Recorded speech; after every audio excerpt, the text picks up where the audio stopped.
कार्यक्रम अन्नदाता सुनिए सब बण भैया ने रिसाले भाई की राम राम।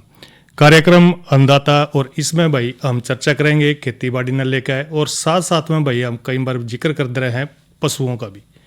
और इसमें और भी दूसरे कार्यक्रम जो है ना हम करते रहे हैं, भाइयों को समय समय पर भाई जानकारी भी देते रहे हैं। भाई जिस तरह के सीजन लग रहा है आम का, उस आम के में जो है ना कई बार देखने में न्यू हुआ है कि उसमें कई ढाल की बीमारियां लग जाए हैं और उन बीमारियों को अगर भाई समय रहते काबू में नहीं कराया गया तो भाई और भी ज़्यादा नुकसान हो सका है। क्योंकि कुछ किसान भाइयों ने तो 2-4 पेड़ खड़े रहे हैं खेत में, पर भी ज़्यादातर देखा है कि जो किसान भाई जिन्होंने आम के बाग भी लगा रखे हैं, अगर उनमें जो है ना इस ढाल की बीमारी आ जाए तो भाई ज़्यादा नुकसान हो जाएगा। और आज हम बात भी कर रहे हैं कि भाई जो आम के मुख्य रोग हैं और उनके ऊपर भाई किस तरह नियंत्रण करना है, इस बात ना लेकर। भाई आम जो है ना फलों का राजा है। भाई आम तो फलों का राजा है क्योंकि भाई कई तरह के आम जो है ना समय समय पर जो है ना कई प्रजातियां आम की देखने भी मिला है, पर भाई इस आम के पेड़ पर कई डाल की बीमारियां भी लग जाए। अगर भाई समय पर इनकी रोकथाम ना करें तो भाई भारी नुकसान होने की संभावना बनी रहे। और भी जो रोग है ना कई डाल के हैं, जिस तरह के विकसित रोग या गुच्छा मुच्छा रोग, यो भी एक घना ही फैलने वाला रोग है। और यो देखे हैं कि भाई इस रोग क्या जो अगर प्रकोप हो जाए तो जो उसकी किस्म है, पौधे की किस्म या उसकी आयु या मौसम के और भाई स्थान के अनुसार अलग अलग जगह पर अलग अलग देखने आयु मिला है। इसके भी भाई 2 तरह के लक्षण देखने मिलेंगे। एक तो जो है ना अधिकतर बड़े पेड़ हैं उनके ऊपर जब बोर आवा है और उस टाइम जो है ना फूलों के स्थान पर भाई फूलों का गुच्छा सा बन जाए है और इन गुच्छा में छोटी छोटी पत्तियां भी देखना अपना मिलेंगी। क्योंकि ये जो रोगी फूल है स्वस्थ फूलों से पहले आवा है और इन गुच्छा में मादा फूलों की बजाय भाई जो नर फूल है उनकी संख्या ज़्यादातर देखने में मिला है। ऐसे गुच्छे में भाई फल नहीं लगते, अगर भाई लग भी जाए तो भाई छोटी अवस्था में वो गिर जाए। और दूसरी तरह का अगर जिक्र करें तो भाई जो छोटे पेड़ हैं उनमें पहला और दूसरी जो शाखा है उनके सिरा के जो नज़दीक है नए नए पत्ते जो है ना आने शुरू हो जाए और छोटी छोटी जो पत्तियां हैं एक तरह से उनका गुच्छा भी बन जाए, जो झाड़ू की तरह दिखाई देगा। पर भी जो रोगग्रस्त पौधे हैं उनकी वृद्धि रुक जाएगी और जो कभी कभी जो है ना बहुत छोटी अवस्था में पौधे मर भी जाए हैं। इस डाल की जो है ना समस्या देखने मिला। और इसके कारण का जिक्र करें तो भैया जो बीमारी है ये फ्यूजेरियम मोनिली फर्मी फफूंद द्वारा भाई खासकर जो है ना इसका आक्रमण देखने न मिला है। और इस पौधे के में जो हार्मोन है उनका जो संतुलन है वो बिगड़ जाए और जिससे जो है ना इस रोग की उत्पत्ति हो जाए। जब बूर आवा तो उस समय भाई जो है ना तापमान या कैल्शियम नाइट्रोजन का जो अनुपात है विषाणु के ऊपर सारा साल ज़्यादातर देखने मिला है। और सिंचाई या भाई जमीन का जिक्र करें तो जो तत्व हैं उनकी कमी हो जाए और कारक इस रोग में काफ़ी महत्वपूर्ण अपना स्थान रखा है। और अगर भाई इसका नियंत्रण करना पड़ जाए तो अपना क्या करना है, इस रोग को नियंत्रित करने के लिए भाई जिस तरह जो महीना हुआ है अगस्त सितंबर का, उसमें क्या है सभी बढ़ेंगे और जो जो जिस तरह के फूल है या जो रोगग्रस्त गुच्छे हैं लगभग जो है ना 6 से 12 इंच पीछे से जो है ना जिसके ऊपर वो आ रहा है उस टहनी ना काट दे कैंची दे। और फफूंदी या कीड़ों तो बचाव के लिए भाई अगस्त सितंबर का जो महीना आवेगा और दिसंबर जनवरी में जो कैप्टान है 0.1% या भाई मैलाथियन 0.1% के जो मिश्रण है उसमें टॉनिक मिला के छिड़काव आपने करना है। और जो पुष्प गुच्छे बढ़ने की अवस्था में भाई बावस्टिन नामक जो दवा है उसका 0.2% के घोल का छिड़काव करना है। और 1 सप्ताह के अंतराल पर इसके 3 छिड़काव करने बड़े जरूरी हो जाए, क्योंकि भाई जब ही जाकर जो है ना यो नियंत्रण में कर सका है इस बीमारी को। और पेड़ों के ऊपर भाई जो फरवरी के मध्य में और जो शुरू में फूलों से रहित करने थे रोग का भी नियंत्रण कर सके हैं। सितंबर के अंत में या भाई अक्टूबर के शुरू में 300 ppm नेपथिलीन एसिटिक एसिड के घोल का छिड़काव करना न भूलें। एक रोग और आ जाए इसमें टहनी मार जो रोग है वो भी भाई कई बार इस आम के पौधे में आ जाए। यो रोग पत्तियां टहनियाँ फूल या फलों को भाई काफ़ी जो है नुकसान करा है और पत्तियों के ऊपर जो भूरे रंग के धब्बे हैं वो बढ़ने शुरू हो जाए। बाद में आपस में मिलकर भाई जो पत्ते हैं उनका ज़्यादातर जो भाग जो है ना वो फैल जाए और धब्बे के स्थान पर जो पत्ती है वो सूख जाएगी और फिर जो है ना वो फट भी जाएगी। टहनियों के ऊपर जो रोग ऊपरी भाग में शुरू हुआ जहाँ हल्के भूरे धब्बे पड़ जाए और टहनियों की पत्तियाँ सूख कर झड़ने लग जाएंगी और अंत में टहनी भी वो सूख जाएगी। यदि भाई बूर आने से पहला मौसम नम हो जाए यानी कि नमी वाला हो जाए तो ये रोग फूलों को भी नष्ट कर दे है। बूर पर भाई छोटे छोटे काले धब्बे पड़ जाए वो आपने जरूर देखने को मिलेंगे, क्योंकि फूल सूख कर फिर गिरने भी शुरू हो जाएंगे। और फूलों के ऊपर भाई इस रोग का आक्रमण पकने से पहला ही शुरू हो जाए। पर जो है ना खासकर जो लक्षण पकड़ने पर ही धब्बे के रूप में अपने दिखाई दे रहे हैं। धब्बे के बीच का जो भाग थोड़ा सा धस जाए और यो जो फफूंद रोग है इससे जो ग्रस्त टहनियाँ हैं, पत्तियाँ हैं, वो जीवित रहेगा उसके अनुसार भाई जो वातावरण है उसमें वो समा जा है। पानी की बौछार या कीड़े भाई आदि से जो है ना इसका फैलाव ज़्यादा हुआ है। इसके बचाव के लिए क्या करना है, एक तो जो रोगग्रस्त टहनी है उसको काटना है। कटे स्थान के ऊपर भाई आपने बोडो पोस्ट जो है ना वो लगा देना। और कॉपर ऑक्सीक्लोराइड 0.3% घोल का जो है ना जनवरी, फरवरी और भाई अप्रैल और सितंबर के महीने में छिड़काव करना है। सफ़ेद चूर्णी रोग आवा है तो भाई फूलों के ऊपर जो सफ़ेद चूर्णी है उसके रूप में जो है लक्षण दिखाई देंगे। रोगग्रस्त जो फूल हैं वो गिरने शुरू हो जाए। फूल लगने के समय भी रात का जो तापमान है वो ठंडा और जो बारिश आदि का हो जाए तो भी रोग के फैलाव और इसकी जो उत्पत्ति है उसमें काफ़ी जो है ना कारगर हुआ यूँ। जिस तरह फलों की संख्या में कमी आवेगी और फफूंद आम के पेड़ के ऊपर भाई जीवित रहेगा और इसका फैलाव हवा के द्वारा भी ज़्यादा फैल जाए। इसको नियंत्रण करना है तो भाई ये रोग भुट्टों की जहरीली जो गैस है, कई बार देखा है कि जो भट्टे हैं उनके निकट में जो बागों में खासकर देखने में जो मिला है कि भाई इस रोग के प्रकोप है आम के फल नीचे तक काले झड़े हुए नजर आवेंगे और बाद में वो सड़ जाए। कई बार फल सिरे में जो है ना बेढंगे से लंबे और पहले तक पके हुए नजर आवेंगे और एक सिरा काला होगा उनका। जो आधे फल है वहाँ तक वो चला जाएगा। इसके ऊपर आपने बोरेक्स 0.6% के और भाई केटू छिड़काव फूल आने से पहला फरवरी से अप्रैल में आपने करना है। तीसरा छिड़काव फल बनने के बाद 0.3% कॉपर ऑक्सीक्लोराइड का करना है। जुलाई से सितंबर में भाई सभी जो है ना बेढंगे फूलों के जो गुच्छे हैं उनको अपना काटना है और पौधों को जो है ना अच्छी तरह अपने खाद देनी है। तो भाई ये तो हमने बात करी कि भाई आम के मुख्य रोग और उसको नियंत्रण में करने के क्या उपाय हैं। और भाई ईद लेंगे थोड़ा सा अंतराल और साथ साथ में जानकारी देंगे भैया ने मौसम की। यह संदेश यूनेस्को व आकाशवाणी के सहयोग से प्रस्तुत किया गया है।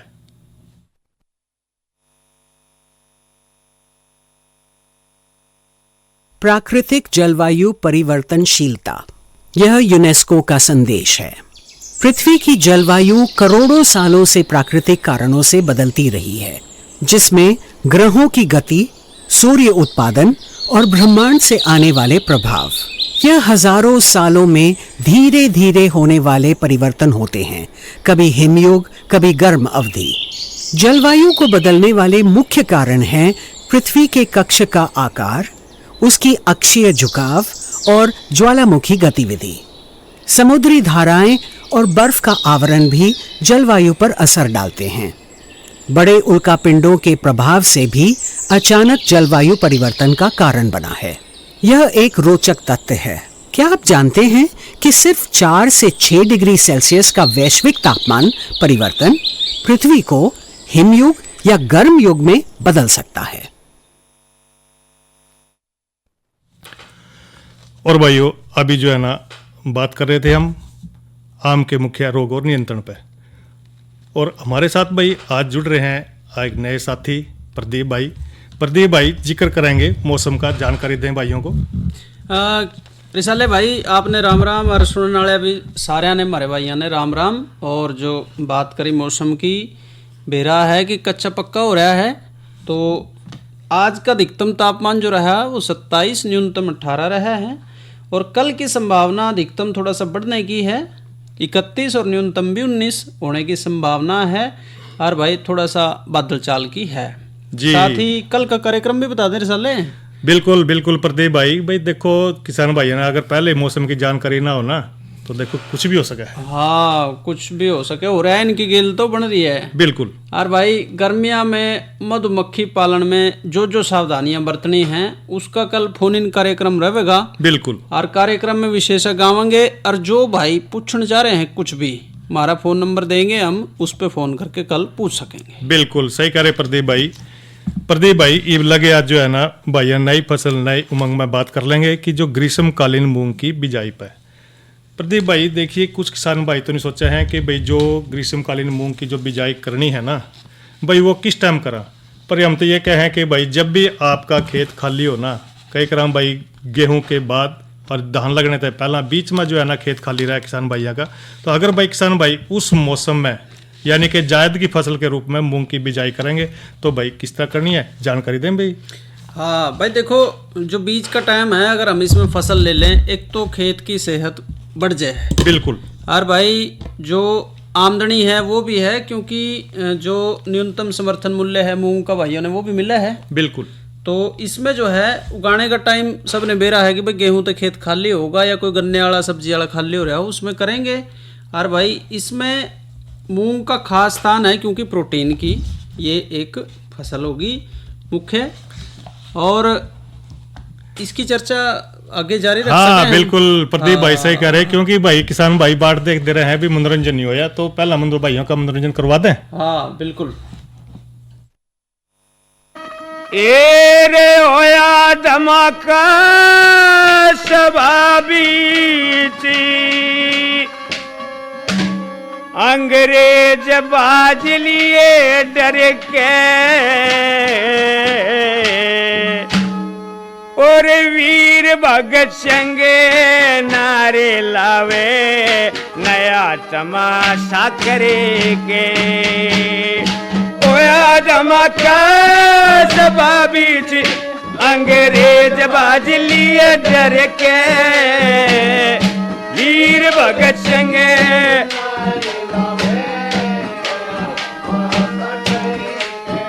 भाई वीर भगत सिंह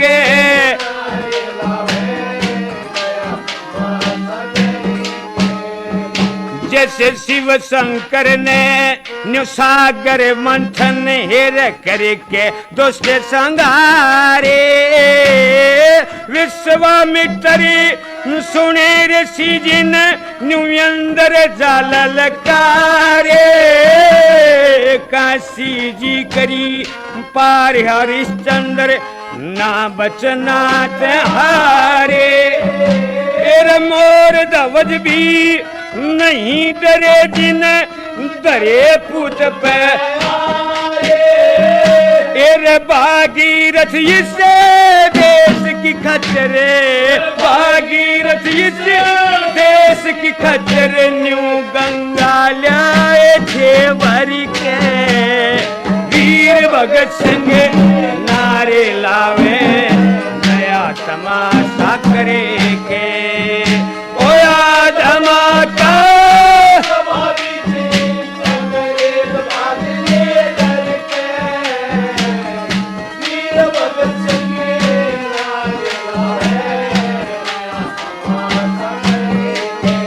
भाई वीर भगत सिंह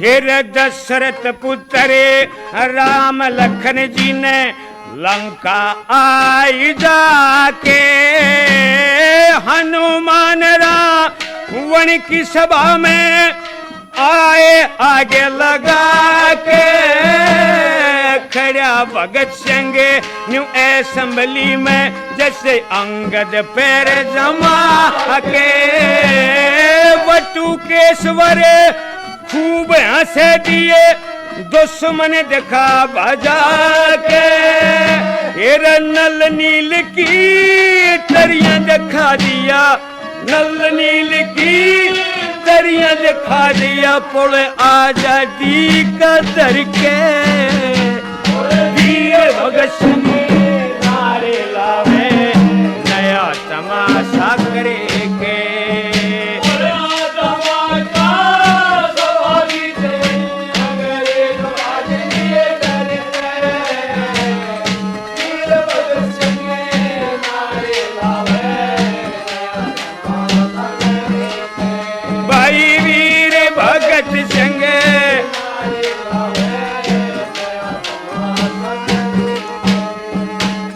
नंद दुलारे श्री कृष्ण जी की या लीला जग में न्यारी।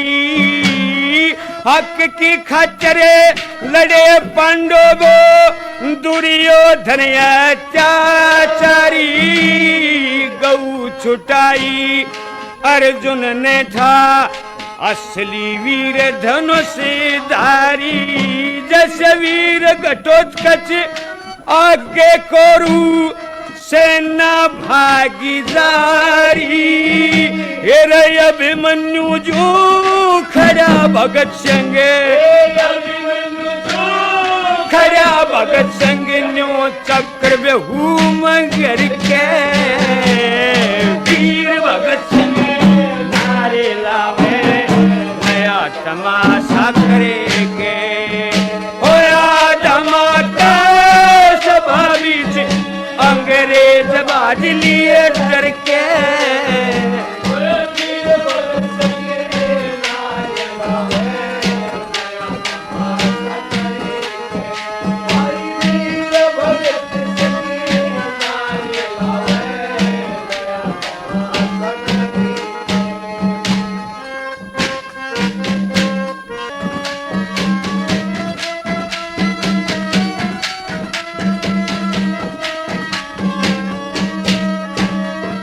भाई भगत सिंह की ललकार तय उड़े चारों ओर दीवार हिली। धुमा उठा एर धरती कभी जणु अंबर ते या आन मिली। सारे गोरे बाज लिए भाई शोकर मनाव मौत टली। सिर पे पा डर साई मन भाजा डर गया था न चोट जली। कह राम फल शर्मा दोरियाला, राम फल शर्मा दोरियाला। उके आख्या खून पड़े झरी के। वीर भगत सिंह नारे लावे नया तमाशा करे के।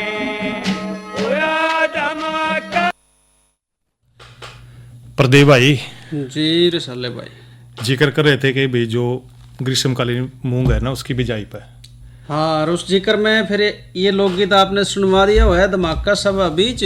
और भाई जिक्र उनका भी कर लें जो 23 मार्च ने हमारे खातिर जान देंगे शहीदी दिवस पे, शहीद आजम भगत सिंह पे, तो उनको भी प्रणाम। और अगली जो हमारी चर्चा थी वो है मूंग की। प्रदीप भाई मूंग का जिक्र कर रहे थे कि भाई जो ग्रीष्मकालीन मूंग है ना, जिक्र भी कर दिया अपन है कि भाई जो बीच में जायद की फसल के रूप में अगर उसने लें तो भाई ज़्यादा फायदा रह सका है। क्योंकि भाई जिस तरह के जो खेत खाली रहे हैं किसान भाई ने फायदा उठा सका है बीच के मौसम का भी। और एक बात हो रहा है क्योंकि जो मूंग है ना ये शाकाहारी भोजन के रूप में है। जिस तरह की जो दाल के रूप में अगर आप इसमें खावें तो इसमें भाई प्रोटीन मुख्य रूप से इसमें मिला है। प्रोटीन मिले है भाई। और उगाने के लिए देखो किसान का तो हमेशा से ही जो घरा सौखी उपजे खान का भी ज्यादा उसी का रुझान रहा है। बाजार से खरीदने में थोड़ा सा दिक्कत भी मानना है, हरकत मानना है। हाँ। तो अपने खेत की फसल है और जी बिना दवाई के बिना उसके वजह है पेस्टिसाइड के। तो भाई नवीनतम जो भी तकनीक है, नवीनतम बीज हैं, किसान भाई उन्हें ले सके हैं। 65 से 70 दिन की किस्में हैं। 3 से 4 प्रति क्विंटल जो है ना इनकी पैदावार है। 80 से 90% एक साथ फलियां इसमें पकजे हैं। तो पीले पत्ते वाले मोजक जो वायरस है उसके प्रति भी सहनशीलता अब इनमें पाई जा रही है। एक बात और है प्रदीप भाई, क्योंकि जिक्र तो आपने नहीं तो कर लिया कि भाई जो 65-70 क्विंटल निकल जाए, पर वह है कौन सी 65-70 दिन। और किस्ते जो काश्त इसमें ले सकते हैं के 851, मुस्कान, पूषा, बैसाखी, SML 668 ये किस्में हैं। और SML 668 जो है फलियां पकने पे चटकती नहीं है जी, ये भी इसकी खासियत है भाई। प्रदीप भाई अगर आप इसके खेत की तैयारी का जिक्र करें, एक तो इसके लिए भाई जो किसान भाई मूंग की जो है ना पैदावार लेना चाहते हैं उसका जो खेत है ना, एक तो जल निकासी का प्रबंध उसमें बिल्कुल होना चाहिए। और जो दोमट और जो हल्की दोमट मिट्टी है इस फसल के लिए बहुत बढ़िया रहा है। भारी जमीन में भी भाई इसकी जो है ना आप काश्त कर सके हैं। मूंग की फसल में जो है ना अम्लीय या भाई जो कहीं ना करें सफेद सफेद सा आ जाए प्रदीप भाई जमीन के ऊपर अमल, हाँ, तो अक्सारिया या जिस तरह के नूनी क्या देख रहे थे, इस तरह की जमीन में भाई इसको उगाया मुश्किल है, क्योंकि गेहूं की जो फसल के बाद खाली जो खेत हो जाए उसके साथ साथ जिस तरह के आलू है, गन्ना है या सरसों के जो खाली खेत हो रहे हैं उनमें अब बढ़िया तरीके से मूंग की काश्त कर सका है। और भाई बिजाई का समय हमने जिक्र कर लिया। इब के जो मौसम ढीला है तो मार्च के महीने के आखिर में तो शायद ही गेहूं कटें, लेकिन अप्रैल के पहले हफ्ते से जब भी कटनी चालू होंगी तो किसान भाई उसको यथासंभव यथाशीघ्र उसको कर सकते हैं। पछेती बिजाई करने पे मानसून तंग करे है। बिल्कुल बिल्कुल बिल्कुल सही करे प्रदीप भाई, क्योंकि बारिश आवे तो भाई फसल खराब होने के पूरा जो है ना चांस रहा है। और बीज की मात्रा और बिजाई का तरीके का जिक्र करें तो भाई अच्छी पैदावार लेने खातर जो है ना 1 एकड़ की बिजाई के लिए 10-12 किलोग्राम जो बीज है ना वो लेना है। और भाई बिजाई आपने करनी है खुड्डों में 20-25 सेंटीमीटर, और भाई पौधे में जो है ना 7 से 10 सेंटीमीटर का फासला पर आपने करनी है बिजाई। और भाई एक बात जरूर ध्यान रखें कि बिजाई 5-6 सेंटीमीटर से ज़्यादा गहराई पर नहीं कराएं, क्योंकि भाई जो अगर बीज ज़्यादा डूंगा बो दिया तो आपने तो भाई लिकड़ने में थोड़ी दिक्कत रहेगी। बीज का उपचार भी जरूरी करना है, क्योंकि भाई उपचार कोई मुश्किल ना है भाई। मूंग के बीज को जो है राइजोबियम के टिक्के से उपचारित करना है। इसका फायदा बहुत है। इस खातर 50 ग्राम गुड़ ने लगभग 250 मिलीलीटर पानी में घोल लें और छाया में पक्के फर्श पे बीज फैला के हाथों से मिला दें, बिल्कुल, ताकि हर एक बीज पे गुड़ का घोल चिपक जाए। इसके पाछे राइजोबियम के टिक्के को खोल के गुड़ लगे बीज पे डाल लें, हाथों दे सारे पे अच्छी तरह मिला दें। बीज ने छाया में सुखाना है उसके बाद जी, क्योंकि प्रदीप भाई अगर इस विधि न अपनावेंगे तो जो बीज उपजा है ना अच्छी डाल हो जाएगा, और भाई जब बोएंगे तो भाई जमाव भी बड़ी होगा। और कई बार यूँ देखा है प्रदीप भाई जो पक्षी है ना उसने चुगले हैं, इससे बच जाएंगे वो। और खाद का जिक्र करें तो भाई जो दलहनी फसल है इस करके भाई फसल को जो है ना नाइट्रोजन की थोड़ी मात्रा की जरूरत पड़ा, क्योंकि खुद ही भाई इस फसल में जो है नाइट्रोजन ज़्यादा हुआ है, वो हम इसने हरी खाद के रूप में भी ले सका है। और फसल की अच्छी पैदावार के लिए भाई 6 से 8 किलोग्राम शुद्ध नत्रजन, यानी कि भाई 13 से लेकर 17 किलोग्राम यूरिया आप उसमें दे सका है। और भाई 16 किलोग्राम शुद्ध फास्फोरस जो 100 किलोग्राम सिंगल सुपर फास्फेट के भाई बराबर आएगा। प्रति एकड़ के हिसाब से बिजाई के समय आपने खेत में डालना है, और बिजाई के बाद जो दूसरे उर्वरक है उसमें डालने की जरूरत नहीं है प्रदीप भाई। और भाई जो यूरिया रिसाले भाई ने बताया है बहुत थोड़ी मात्रा है, मतलब सही मात्रा है, लेकिन पूरा कट्टा ना खोल लें। 13 से 17 किलोग्राम 1 किले में, बिल्कुल। और भाई सिंचाई का जिक्र करें तो भाई जो ग्रीष्मकालीन मूंग में सिर्फ 2 बार पानी देने की जरूरत रहेगी, और उसमें भी बारिश बुरिश हो जाए। हाँ बिल्कुल सही कह रहे प्रदीप भाई, क्योंकि उसमें बारिश बुरिश ज्यादा होगी तो भाई फिर तो पानी देने की जरूरत नहीं पड़ेगी। और ज्यादा सिंचाई करने तो जो पौधे की बढ़वार है ना वो ज्यादा हो जाएगी, और जो फलियां हैं वो कम लगेंगी। और फलियां या भाई एक साथ नहीं पकती। आप देखा है कई बार जो है ना थोड़े से खेत में काली हो जाएंगी, फिर थोड़ी सी हरी हो जाएंगी। जिस तरह भाई होनी शुरू हुआ है तो उसको उसी समय आपने तोड़ दे रहना चाहिए। और फसल की पहली जो सिंचाई के बाद जो बिजाई है भाई 20-25 दिन के बाद करनी है, और दूसरी सिंचाई इसके 10 से 15 दिन के अंतर पर आपने करनी है। हाँ रिसाले तोड़ने ताड़ने वाली आदत छूट रही है, पहले 15-15 दिन तोड़ा करते। बिल्कुल बिल्कुल सही कह रहे प्रदीप भाई, क्योंकि 15-15 दिन के बाद तो थोड़ी थोड़ी हो रही थी, रोज ही हो रही थी। हाँ। और रोज की रोज भाई खेतों में बैठे रहना पड़ेगा, जितनी काली हो थी तोड़ ले कर थे, बाकी जो आ रही थी वो बची रह कर थी, फिर अगले दिन जाए कर थे। तो इस तरह भाई इसकी आप इन फलियों की जो है ना तुड़ाई कर दे रहे हैं। और भाई निराई गुड़ाई 2 बार करनी जरूरी है, जैसा खेत हो कई बार बढ़ भी सके है। पहली निराई 20 से 25 दिनों पाछे, और दूसरी भाई 30 से 40 दिनों बाद करके खरपतवार रहित अपने फसल को रखें। क्योंकि प्रदीप भाई इसके में जो है ना खरपतवार ज्यादातर देखने मिला है, उनको भाई आप जब भी समय लगे, जब भी आप खेत में चक्कर मारें तो भाई जिस तरह नजर आवे तो उसकी निराई गुड़ाई आप देख लें, कर देना समय समय पे। और भाई इसमें जो है ना कीड़े की रोकथाम भी करनी जरूरी है, क्योंकि इस फसल में जो ग्रीष्मकालीन फसल है कीड़े का प्रकोप इसमें कमी हुआ। कई बार देखने में तो न्यू भी आवा है कि जो ग्रीष्मकालीन मूंग है उसमें पत्ती छेदक वाली जो सुंडी है ना, या भाई हरा तेला है, सफेद मक्खी है, इसका प्रकोप ज़्यादा हो जाए। और बाण वाली सुंडी और जो पत्ती छेदक के भाई जो आपने नियंत्रण करना है तो उसके लिए 250 मिलीलीटर मोनोक्रोटोफास यानी कि भाई 36 SL लेनी है, या 500 मिलीलीटर एंडोसल्फान 36 EC की ताकत वाली। एंडोसल्फान तो शायद अब आ नहीं रही, चलो भाई क्विलन फास ले सके हैं। हाँ बिल्कुल, क्योंकि भाई 500 मिलीलीटर या फिर क्विलन फास है जो 25 EC की ताकत वाली 250 लीटर पानी में मिलाकर प्रति एकड़ के हिसाब से उसमें छिड़काव करना है। और भाई हरा तेला, सफेद मक्खी ये भी आ जाए कई बार, मेलाथियान ले लें 400 मिलीलीटर, ये आप इस्तेमाल कर सके हैं, या फिर जो है ऑक्सीडेमेटॉन मिथाइल जो है मेटासिस्टाक्स के नाम से भी आवा है 25 सीसी ताकत की, या फिर 250 मिलीलीटर फॉर्मोथियान 25 सीसी ताकत की, या भी ले सके हैं और 250 लीटर पानी में मिला लें। प्रति एकड़ के हिसाब से छिड़काव करें, 25 लीटर वाली 10 टंकी ला सकें। हाँ बिल्कुल बिल्कुल ठीक कह रहे जी। तो भाई इसमें 250 लीटर पानी में मिलाकर प्रति एकड़ के हिसाब से भाई आपने उसमें छिड़काव करना है जी। और एक बात तो और है प्रदीप भाई इसमें, क्योंकि जो ग्रीष्मकालीन मूंग है ना उसमें कई बार जो बीमारियों का प्रकोप है बहुत कम तो है, पर उसमें जड़ गलन वाला जो सा रोग है या भाई पीला मोजेक मूंग की प्रमुख बीमारी है। जड़ गलन रोग तय प्रभावित भाई जो है ना पौधे की जड़ें गलन लग जा है और पौधे पीले और सिकुड़ जा है, वो देखने मिलेंगे। तो इस रोग का प्रकोप बढ़ने पर सारे का सारा जो पौधा है भाई नष्ट हो जा है, और जिसकी रोकथाम के लिए भाई 4 ग्राम थायरम प्रति किलोग्राम बीज के हिसाब से बिजाई तय पहला बीज उपचारित करना है। और पीला मोजेक अगर भाई उसमें लग जाए तो पत्ते पीले नजर आवेंगे, और रोग की जो ज़्यादा मात्रा हो जाए तो सारे पत्ते पीले पड़ जाएंगे और भाई पैदावार में कमी आवेगी। तो भाई इस तरह जो है ना अपना ध्यान रखना है। तो फसल की जो पकाई और इसकी कटाई का थोड़ा जिक्र करना है। हाँ, 90% फलियां पक जाएं तो भाई सारी काट सके हैं, और अगर तोड़ने तक काम चल जाए तो बचे हुए जो इसके अवशेष हैं खेत में मिला दें, खाद का काम करेंगे भाई, खेत की ताकत बढ़ाओगे। क्योंकि प्रदीप भाई जिस तरह के जो जिक्र करे है कि जो मूंग की जो ग्रीष्मकालीन मूंग है उसकी बिजाई पर, तो अगर किसान भाई इन सारी बातों का ध्यान रखेंगे तो जो ग्रीष्मकालीन मूंग है वो बहुत बढ़िया तरीके से हो सकेगी और भाई ज्यादा लाभ आप कमा सकेंगे। और भाई आप और भी जिक्र कर रहे थे कुछ प्राकृतिक खेती का। हाँ प्रदीप भाई जो प्राकृतिक खेती है ना उसमें जो है ना एक प्राकृतिक कीटनाशक है नीमास्त्र बनाने का, जो के तरीका है उसके बारे में जिक्र कर लें। नीमास्त्र बिल्कुल। और भाई यो है रस चूसक फल तना छेदक को नियंत्रण करने वाला अस्त्र। 6 महीने तक इसने स्टोर कर सके हैं। बनाने की विधि सौखी है। एक बासन में 100 लीटर पानी ले लें, ठीक है, बड़ा ही बासन जी ये 100 खातर तो भाई बिल्कुल ड्राम ले लें। हाँ ड्राम है। हाँ। 5 लीटर देसी गाय का इसमें मूत्र मिलाना है, साथ ही 5 किलो देसी गाय का ही गोबर भी मिला लेना है। कुटी 5 किलो नीम की पत्तियां बिल्कुल ये ले लें, कुटी नमोड़ी इसमें मिला लें, दोनों चीज मिला लें भाई। और इस मिश्रण को 24 घंटे खातर किण्वन खातर रख लें। बिल्कुल। लकड़ी हो कोई डंडा हो, 2 बार दिन में इसमें गोल में घुमाना है ताकि वो मिलता रहे आपस में। सूती कपड़े से छान लेना है इसको।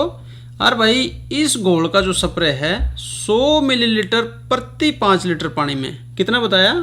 प्रति 5 लीटर पानी में 100 मिलीलीटर 100 मिलीलीटर घोल के सारे रस चूसण वाले मिलीबग इनके जो भी कीड़े की चाल दिखे उसके प्रकोप होने पे करना इसका लाभदायक है।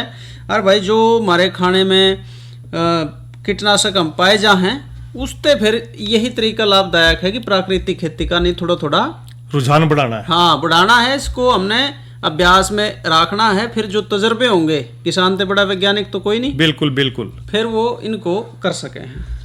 तो प्रदीप भाई एक बात और कर दे, जानकारी भाइयों दे दे किसान कॉल सेंटर के नंबर की। हाँ क्योंकि किसान भाई ने सोचा है कि खेती बाड़ी में कई डाल की बीमारी आ जाए, पर सोचा अभी जिक्र कड़ा कराएं।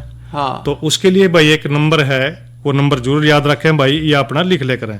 किसान कॉल सेंटर का नंबर है भाई 1551 भाई 1551 है, सारा धारा फोन है, फोन मिलाओ, कोई खर्चा नहीं लगता। और भाई अपनी जो समस्या हो, जानकारी आपको जो चाहिए हो वो इस पे आप बात कर सकें घर बैठे, डोल पे बैठे। तो रिसाले भाई प्रदीप भाई की भाई देख प्रदीप भाई बात न्यू है, कार्यक्रम जो अंदाता है ना उसका समय यहीं तक है। और भाइयों से ले लें इजाजत। तो अच्छा भाइयों, राम राम।